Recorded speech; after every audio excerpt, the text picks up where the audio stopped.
Welcome to The Explainer. Today, we're tackling a goal that feels super daunting to millions of people. But honestly, it really doesn't have to be. We are talking about learning English from absolute zero. Whether you're looking to study at an international university, snag some better job opportunities, travel with total confidence, or, just finally understand those YouTube videos without relying on subtitles, you are absolutely in the right place. We're going to completely demystify the path to fluency today. We're breaking down a fantastic, highly practical guide that's designed to take you from absolute zero all the way to conversational confidence. Okay, let's dive into this by tackling the massive elephant in the room right up front. Do you really need to study complicated grammar before you can even open your mouth to speak? Ask almost any beginner and they'll probably tell you, well, yeah, of course. People think they need to memorize thousands of abstract rules before they're quote-unquote allowed to have a real conversation. But as our source material points out, this is literally one of the biggest misconceptions in language learning. You don't learn English by locking yourself in a room and memorizing rules. You learn it through consistent exposure and practice. Just remember, every single fluent speaker you've ever heard started out exactly where you are right now, as a complete beginner. So, to get you where you want to be, we've structured this explainer as a clear 5-stop roadmap. We are going to look at the biggest beginner mistakes, the 5 core skills, how many words are actually enough, the perfect daily routine, and finally, your timeline to fluency. All right, stop number 1, biggest beginner mistakes and why learners quit before they even really start. A lot of new learners end up quitting simply because they're following methods that just don't work. First up, trying to memorize dictionaries. Seriously, reading a dictionary is a great cure for insomnia, but it's a terrible way to learn a language. Trying to cram random words into your head without any context makes them incredibly difficult to remember. Second mistake, focusing only on grammar. Like we just talked about, grammar matters, sure, but grammar alone will never teach you how to speak. Third is being terrified of making mistakes. Listen to me on this one, mistakes are a completely natural, unavoidable part of the process. Every single mistake actually teaches you something valuable. It's proof that you're trying. And finally, studying only occasionally. Look, cramming for 3 hours on a Sunday is way less effective than practicing just a little bit every single day. Consistency is absolutely your secret weapon here. Moving on to stop number 2, the 5 core skills. This is all about building your foundation. And this brilliantly illustrates how these 5 core skills aren't just isolated academic subjects, they're totally interconnected pieces of a single puzzle. You've got listening, which trains your brain to recognize sounds and rhythm. Think podcasts or audiobooks. Then there's speaking, which is really all about developing confidence. So many learners understand English perfectly fine but completely freeze up because they never actually practice speaking. You should be doing that in week 1. Then we have reading, using things like simple news articles or even children's books to naturally expand your vocabulary. Next up is writing. Keeping a daily English journal is literally one of the best exercises out there to strengthen your grammar. And finally, vocabulary, the actual building blocks of communication. When you work on all 5 of these things together, well, that's when the magic really happens. Which brings us to a massive paradigm shift. The old way of learning, the way we are actively trying to escape, focuses solely on grammar rules first.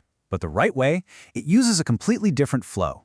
Listen, understand, repeat, speak, and then learn the grammar gradually. Just think about it for a second. Kids learn to speak their native language way before they have any clue what a verb or an adjective is, right? They listen, they mimic, and they communicate. As adult learners, you should be prioritizing that exact same sequence. Grammar is there to support your communication, not replace it. All right, stop number 3. How many words are enough? Remember, it's all about quality over quantity. Let's look at some super interesting milestones from the research in our source. Just 100 words? That's it. That is all it takes to unlock a basic understanding. Once you've nailed down the 100 most common words, you've officially kicked off your journey.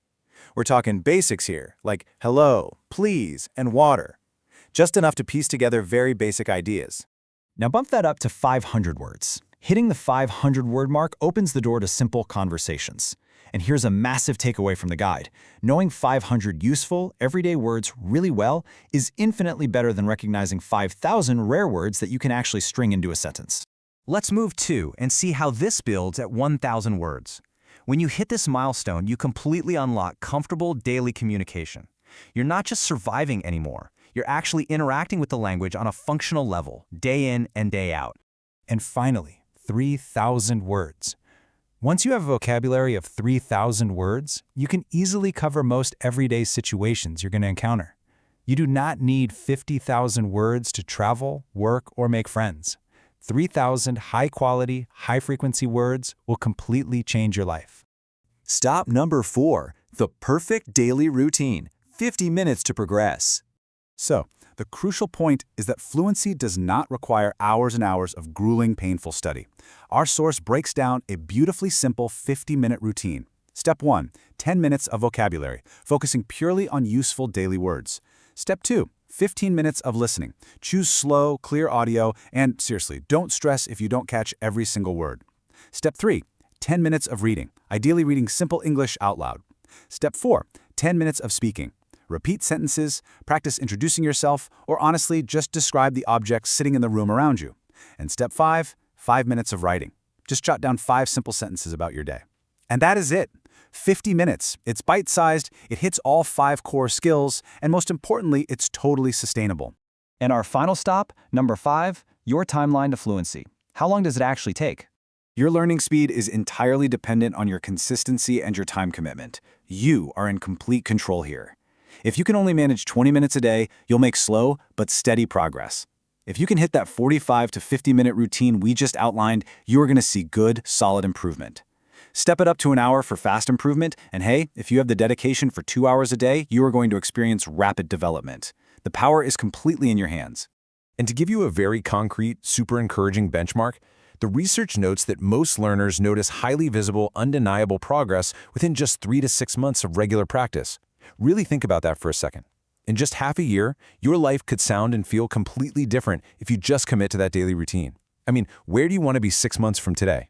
Now, what's really interesting about this quote is how it shifts your whole mindset. Success comes from consistency rather than perfection. Language learning is not a sprint. It's not a race. Some days the words are going to flow beautifully, and other days, yeah, it's going to feel like a bit of an uphill battle. But it's those small daily improvements that accumulate over time. Showing up every single day, making those mistakes, and trying again, that is the true secret to fluency.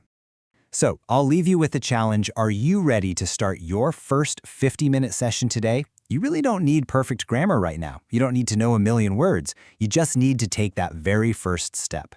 Grab a notebook, find a fun beginner podcast, and start your clock. You have the roadmap. Now it's time to actually enjoy the journey. Thanks so much for joining me for this explainer, and I'll see you next time.